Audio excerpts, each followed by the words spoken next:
3 mark का question है, बहुत इजी है। बस जैसा मैं आइडेंटिफिकेशन वाले क्वेश्चन में बोलता हूँ कि आप लास्ट में जो लास्ट आपका कंपाउंड मिल रहा वहीं से सब खुलेगा। ये देखो सब कुछ यहाँ पे दे दिया, ये अगर आप डिकोड कर गया, मोनो बेसिक एसिड, ऑर्गेनिक की बात हो रही है, मतलब कार्बोक्सिलिक एसिड होगा, मॉलिक्यूलर वेट 60, तो क्या है, एसिटिक एसिड है। तो एसिटिक एसिड ये जो है हमारा यहाँ पर ये कौन सा है, एफ है। एफ इज व्हाट, देख लो, एफ इज CH3COO। अब इसको पीछे पीछे चलते हैं। एफ कहाँ से आया है, डी को ऑक्सीडाइज करने के बाद, और डी कहाँ से आया है, PCC से ऑक्सीडाइज किया है, मतलब अल्कोहल माइल्ड ऑक्सीडेंट है, एल्डिहाइड में भेजेगा। तो ये जो है डी के ऑक्सीडेशन से आया है, डी इज ऑक्सीडाइज, तो डी जो हमारा होगा एल्डिहाइड हो जाएगा। कौन सा एल्डिहाइड होगा, एसिटाल्डिहाइड, ठीक है। और डी कहाँ से आ रहा है, बी से आ रहा है, बी का ऑक्सीडेशन मतलब बी आपका अल्कोहल हो जाएगा, जिसको PCC से एल्डिहाइड तक ले जा रहे हैं, फिर फर्दर ऑक्सीडाइज करके इसको F में भेजा जा रहा है। तो ये हो गया आपका CH2। बी सी डी, सी नहीं है, सी हमें फाइंड आउट करना। सी का एक इंटरेस्टिंग बोला कि अगर इसको NaOH के साथ हीट कर देते हैं तो, और NaOH के साथ, तो आपको एल्डोल कंडेंसेशन होगा, और जिसका प्रोडक्ट है जो हाइड्रोजनेट करते हैं तो सी आ जाता है, तो हमें सी यहाँ से निकल जाएगा। तो इसका क्या करें, एल्डोल कंडेंसेशन वाला प्रोडक्ट बना लें, ठीक है। एल्डोल कंडेंसेशन का प्रोडक्ट क्या आएगा, एसिटाल्डिहाइड का CH डबल बॉन्ड CH, फिर क्या हो जाएगा, C डबल बॉन्ड, ये हो गया आपका। इसमें बोला NaOH and subsequent heating gives compound E, तो ये हो गया आपका E।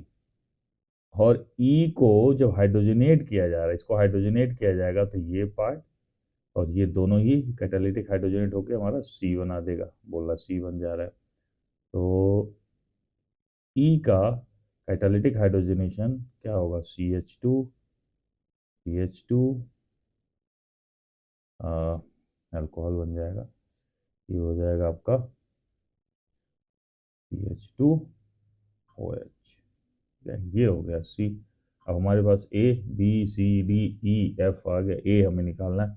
ए जो है लिथियम एल्यूमिनियम हाइड्राइड से रिड्यूस करके बनाया जा रहा है, ठीक है, और जिसमें से बी और सी निकल के आ रहा है, बी और सी। एक minute, catalytic hydrogenation give compound सी,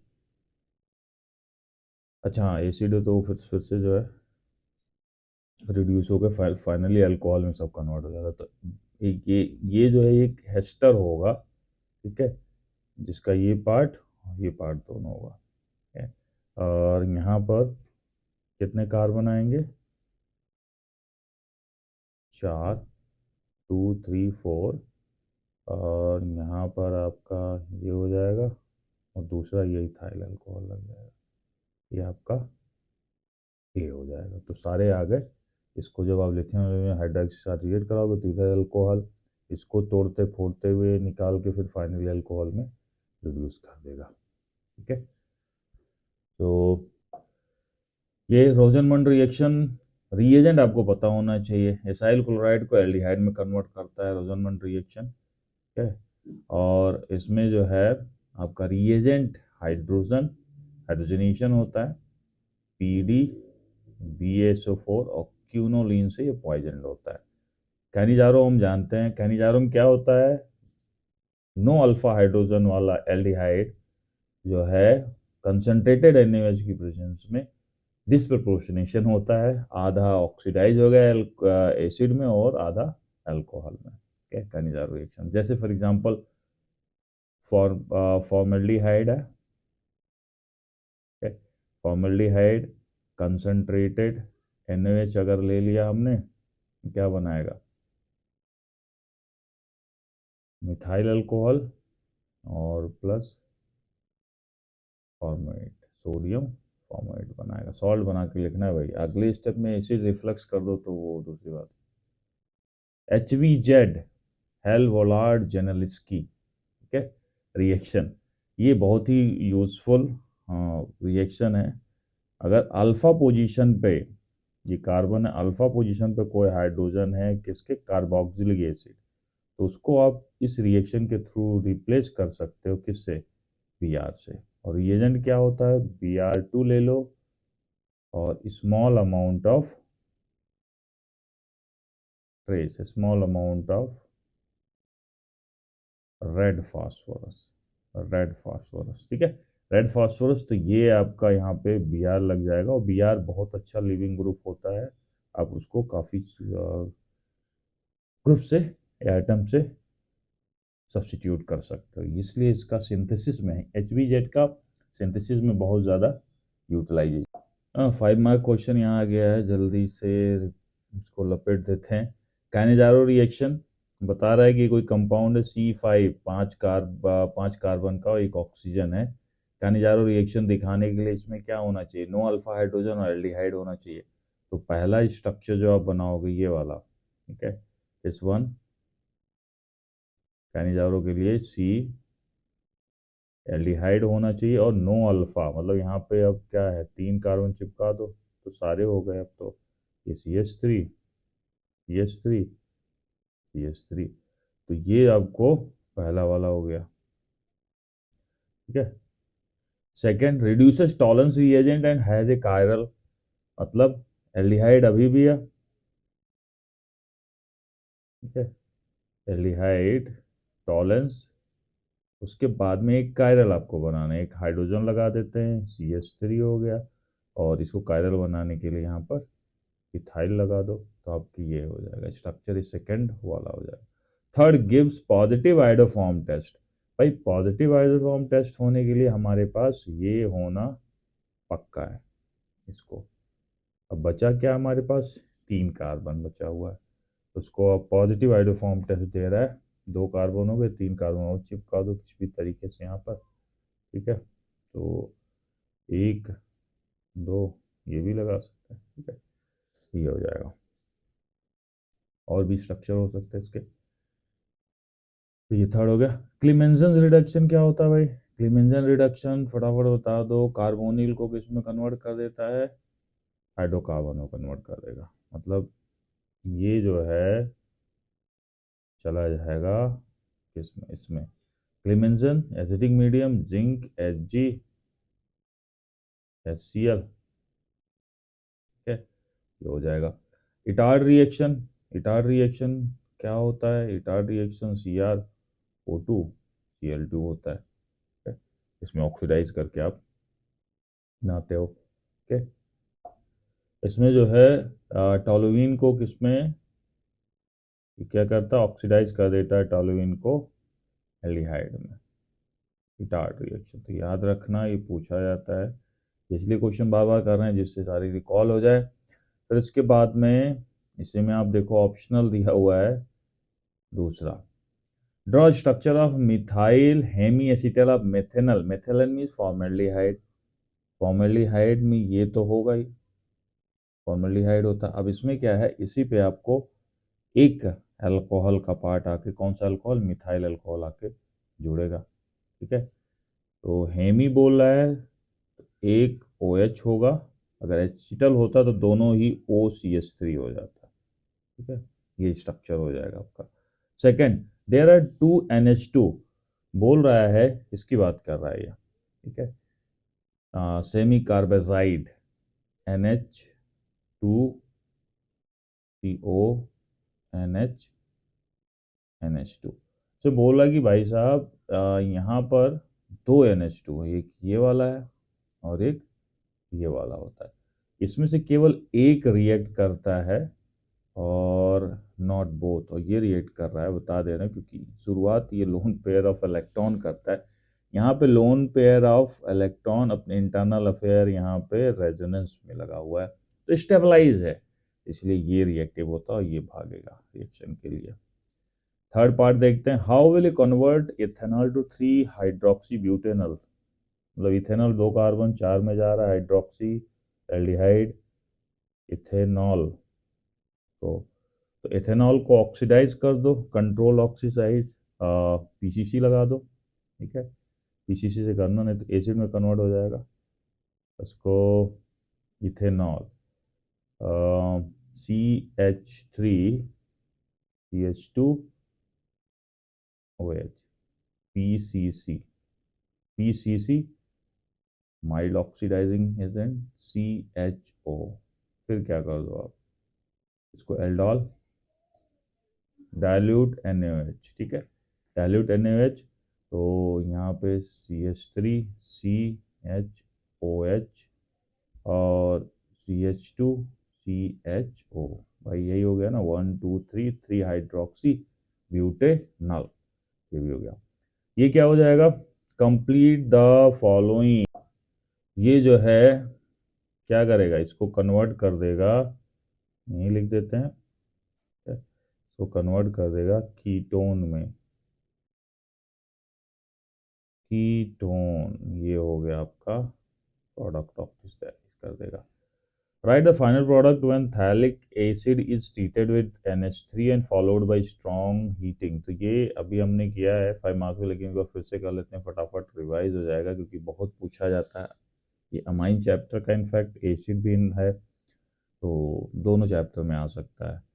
तो थैलिक एसिड, पहले तो आपको फार्मूला पता होना चाहिए, ये हो गया, ठीक है, COOH। इसको बोल रहा है आप किसके साथ हीट कर रहे हो, NH treated with ammonia, ammonia के साथ हीट करोगे, स्ट्रॉन्ग हीटिंग करोगे, तो पहले तो देख लेते हैं क्या बनेगा इधर उधर बीच में, ये बनेगा amide, थैलेल amide.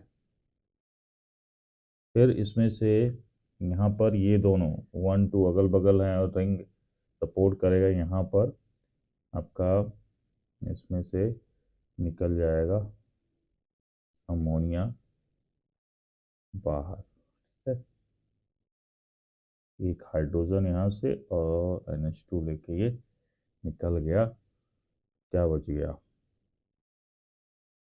थैलीएमाइड, phthalimide Gabriel phthalimide synthesis में ये यूज होता है, थैलीमाइड बन जाएगा, ठीक है। तो इसका नाम लिख दो क्योंकि पी साइलेंट होता है, थैलीइमाइड, ठीक है। ये तीनों ही रीजनिंग वाले क्वेश्चन है, बड़ा खतरनाक है, इसमें नंबर कटने के बहुत चांस होते हैं भाई साहब, बहुत सब्जेक्टिविटी होती है, बच्चा लिखता है टीचर पढ़ता है, दोनों की सब्जेक्टिविटी हो सकता है, दोनों सही समझ रहे हो बस लिखते समय अलग तरीके से लिख दिया, बच्चे ने सोचा कुछ और लिख निकल कुछ और रहा, मतलब टीचर भी कुछ और ही मतलब निकला। तो बहुत ही रिस्की, इसलिए प्रिसाइज होना जरूरी है, कीवर्ड लिखना जरूरी है। Benzoic acid does not undergo Fidel craft reaction. Benzoic acid, देखो बेंजोइक एसिड क्यों, पहला तो ये है कि आपका बेंजोइक एसिड, क्या रीजन लिखेंगे भाई, हाईली डीएक्टिवेटिंग, ठीक है, ये आप लिखोगे, कहानी 50 नहीं लिखना है, ठीक है, इसको आप, ये दिस इज हाईली डीएक्टिवेटिंग, मतलब स्ट्रॉन्ग डीएक्टिवेटिंग ग्रुप है, ठीक है। बी क्या है, ये वाला पार्ट, इस पे लोन पेयर होने के कारण जो एनहाइड्रस एल्युमिनियम क्लोराइड यूज होता है फिडेल क्राफ्ट रिएक्शन के लिए, उसके साथ कॉम्प्लेक्स बना लेता है, ठीक है। कॉम्प्लेक्स बनाने से क्या होता है, ये और भी वीक हो जाता है रिएक्टिविटी, तो complex word, complex with anhydrous aluminium chloride, तो और भी रिंग को डीएक्टिवेट कर देता है। बी वाला HCHO इज मोर रिएक्टिव, बहुत प्रिसाइज होना होगा, पॉइंट वाइज लिखो इसमें, जिससे काटने का उसको मौका ना मिले टीचर को।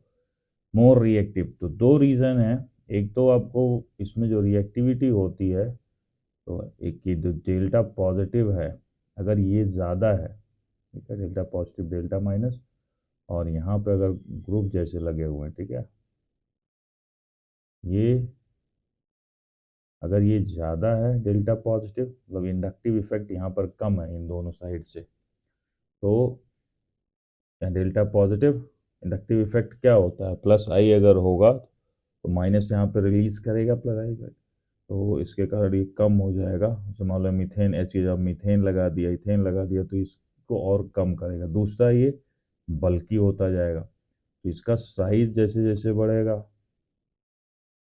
ठीक है, साइज जैसे जैसे बढ़ेगा दोनों के लिए वही दिखाते हैं, साइज जितना कम होगा ये दोनों फेवर करेगा। अगर ये ज़्यादा हुआ और इसका साइज कम हुआ, मतलब स्टेरिक हो गया और चार्ज फैक्टर दोनों ही इसमें ले जाते हैं। तो net positive positive charge on carbon, और ये जो दो सब्सिट्यूएंट है कार्बन के, तो स्टेरिक फैक्टर जितना कम होगा उतना ज़्यादा रिएक्टिव होगा। इसीलिए HCHO फॉर्मल्डिहाइड, और इसकी कंपेरिजन अगर देखते हो तो दो चीज़ें हैं।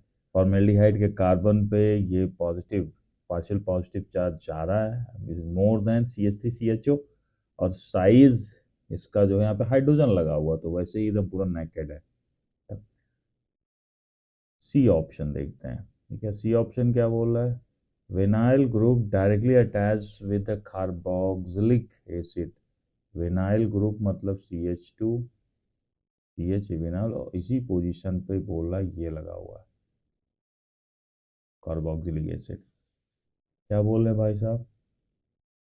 ये बोल रहे हैं कि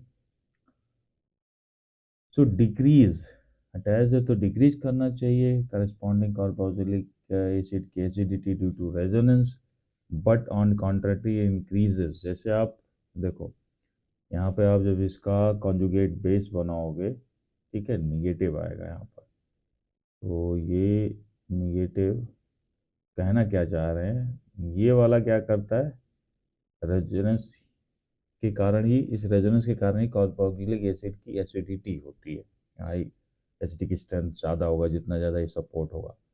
ये यहाँ पर क्या है, ये भाई साहब इधर ये भी इन्वॉल्व है। ये क्या कर रहा है, इसके मूवमेंट को, इसके डीलोकलाइजेशन को, मूवमेंट नहीं, इसके डीलोकलाइजेशन को ये अपोज कर रहा है, क्रॉस कर रहा है। तो क्रॉस कॉन्जुगेशन हमेशा जो है इज नॉट गुड। रेजोनेंस को जो इस साइड का overall resonance might increase, but जो हमारे काम का है वो सप्रेस हो जा रहा है, ठीक है, क्रॉस, ये इस वाले पार्ट को सप्रेस कर रहा है। तो वही बोल रहा है कि भाई ये डिक्रीज होना चाहिए, लेकिन यहाँ पर एक चीज़ ये हो रहा है कि ये कार्बन जो है, ये जो कार्बन है यहाँ पर और यहाँ पर, ये सारे sp2 हैं, इसके कारण माइनस आई इफेक्ट, जानते हैं हम, रेजोनेंस भी होता है, माइनस आई इफेक्ट भी होता है, और ये इसको ओवरकम कर लेता है। इसी कारण इसकी एसिडिटी ज़्यादा होती है, जबकि हम एक्सपेक्ट कर रहे थे कि कम होना चाहिए। हाँ, अच्छा क्वेश्चन है ये। यहाँ पे बहुत कम, देखो ये बोला C4H5NH को रिड्यूस करें डाइवॉल H से, और हाइड्रोलिसिस करके कंपाउंड बी आ रहा है, बी पॉजिटिव टेस्ट दे रहा है, बट हाइड्रोफॉर्म नहीं दे रहा, मतलब ये कुछ एल्डिहाइड से रिलेटेड बात कर रहा है। Compound B can also be obtained when ethanol is treated with the compound B. Ethanol को डाइल्यूट, जो लास्ट में हमने बोला, लास्ट से शुरू करो, एथेनॉल, एथेनॉल क्या है, ये ethanol is this one. Dilute NaOH की प्रेजेंस में क्या बनाएगा, ये बनाएगा आपका एल्डोल कंडेंसेशन, तो CH3CH डबल बॉन्ड CH, और ये हो गया आपका CHO ट्रीटेड ना, तो ऑप्टेन बी, मतलब ये बी कंपाउंड हो गया भाई साहब, ठीक है, बी हमारे पास डायरेक्ट आ गया खटाक से। अब हमें ये भी निकालना है, followed direct give compound B. अब बी को अटैच इसके साथ ये इसको जोड़ना है, ठीक है, तो यहाँ पे एक नाइट्रोजन है और इसमें CN चिपकाना है, ये वाला पार्ट हटाना, मतलब हाइड्रोलिसिस के बाद एल्डिहाइड आ रहा है, क्या मतलब यहाँ पे CN जो होगा CH3CH, ये ढांचा तो रहेगा हाइड्रोलिसिस करके, और फिर यहाँ पर CN हो गया, ये A हो जाएगा। अब इसको डाइवॉल्व से कर रहा है, तो एक हाइड्रोजन हाइड्रोजन की ओर लगेगा, फिर हाइड्रोलिसिस होके यहाँ पे CHO और H3 बाहर हो जाएगा, तो ये स्ट्रक्चर हो जाएगा इसका। हाँ भाई, ये एक अच्छा क्वेश्चन है। 2 4 देखो, अभी कई बार हमने कई क्वेश्चन डिस्कस किया। एक ऑर्गेनिक कंपाउंड ए है, मॉलिक्यूलर फार्मूला C8H8O दिया है, इसमें देखो अनसिस्टेंट बहुत ज़्यादा है, तो बेंजीन रिंग पहले ही इंट्यूशन होना चाहिए कि बेंजीन रिंग का ही कुछ होगा काम। गिव्स 2,4-DNP, 2,4-DNP दिया है ना, 2,4-डाइनाइट्रोफिनाइल हाइड्रोजन, इसका मतलब ये ग्रुप प्रेजेंट है। ठीक है, अब इसके इधर और इधर क्या देखते हैं। It does not give Tollens, Tollens test नहीं दे रहा है, इसका मतलब एल्डिहाइड नहीं है, दोनों तरफ carbon, but gives yellow precipitate, मतलब CH3, yellow precipitate B, yellow precipitate B, NaOH और I2 के साथ आइडोफॉर्म, तो बी क्या हो जाएगा, बी आइडोफॉर्म हो जाएगा। ठीक है, इसमें 2 कार्बन हो गए। अब हमारे पास 6 कार्बन और इतना बचा हुआ, तो कुछ और नहीं है, अब रिंग चिपका दें, यहाँ पे काम बन जाएगा हमारा। ठीक है, रिंग चिपका दिया हमने, ये हमारा बन जाएगा। इसका देखा फॉर्मूला क्या है, 6 2 8 C8 5 3 8 H8O, ये हो गया आपका स्ट्रक्चर के। और क्या बताना है, गिब्स येलो प्रेसिपिटेट बी हो गया with NaOH iodine, on drastic oxygen oxidation it gives carboxyl, drastic oxidation करोगे तो यही गया यहाँ पे COOH, और carboxylic acid with formula this बनता है। तो इसको जब ए को ड्रास्टिक ऑक्सीडेशन करोगे तो आपका देखते हैं ये हट जाएगा, और COOH इसका क्या फार्मूला है, C7 5 1 6 H6O2, ये हो जाएगा आपका C।